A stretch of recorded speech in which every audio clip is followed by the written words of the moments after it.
ទេសភាពដ៏ស្រស់ស្អាតបែបនេះតោះគ្នាយើងដាក់មន្ត្រីវិញ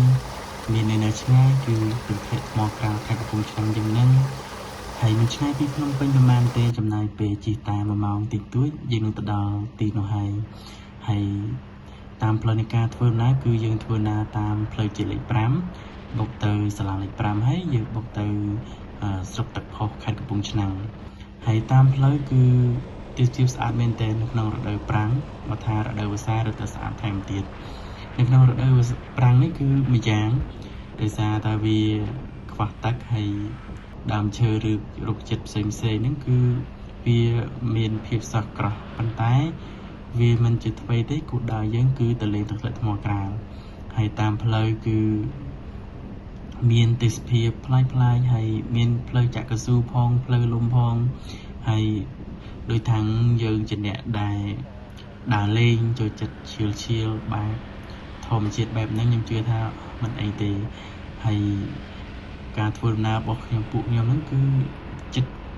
2ម៉ោងដែរដោយសារលើកទី1ហើយជិះមិនសូវជាស្គាល់ផ្លូវហើយទៅគ្នា4នាក់ពីម៉ូតូហើយជីផងមើល Google Map ផងហើយខ្ញុំរីកមិនទៅដល់បងប្អូនដែលចង់ទៅលេងទីហ្នឹងដោយសារទីហ្នឹងមិនសូវជាសម្បូរអ៊ីនធឺណិតហើយបើអាចយើងអាច down map ទុកសម្រាប់យើងមើលទីតាំងព្រោះតាមផ្លូវហ្នឹងគឺมันសម្បូរអ៊ីនធឺណិតពេលខ្លះដាច់ទៀតកន្លែងខ្លះដោយសារតែយើងប្រើប្រព័ន្ធ SIM ខុសគ្នាអីចឹងណាហើយនិយាយពីដំណើរ trip របស់ខ្ញុំហ្នឹងគឺបែបឈៀលបែបអត់គម្រោងទេនឹកឃើញគឺទៅភ្លាមតែម្ដងហើយដោយសារនេះគឺខ្ញុំទៅលើកទី1ដល់ពេលលើកទី2ឥឡូវហ្នឹងគឺមានការកែសម្រួលច្រើនទាក់ទងនឹងការធ្វើផ្លូវហើយទឹកផ្លិតថ្មក្រាលហ្នឹងគឺស្រស់ស្អាតហើយខែប្រាំងវាមិនសូវជាសម្បូរទឹកលេងច្រើនខែវស្សាប៉ុន្តែវានៅតែពេញយមសម្រាប់បងប្អូនដែលចូលចិត្តទៅលេងតំបន់ហ្នឹង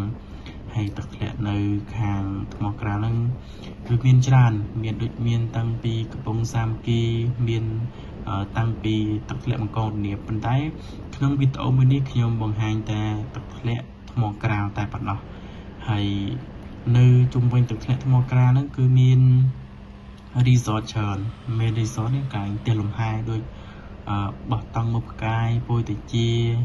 មាន mountain view មានអីច្រើនតែខ្ញុំស្គាល់តែប្រហែលទេហើយខ្ញុំជឿថា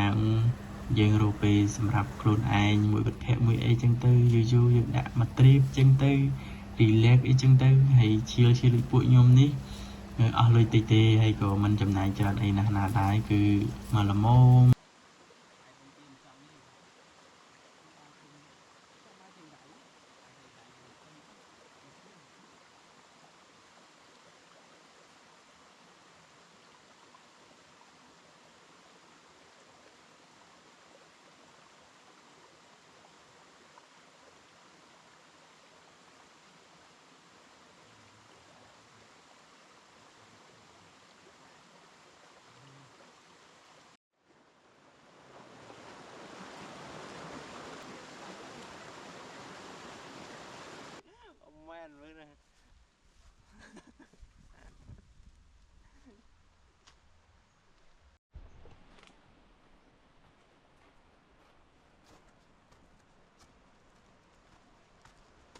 នេះគឺជាសំឡេងទឹកហូរ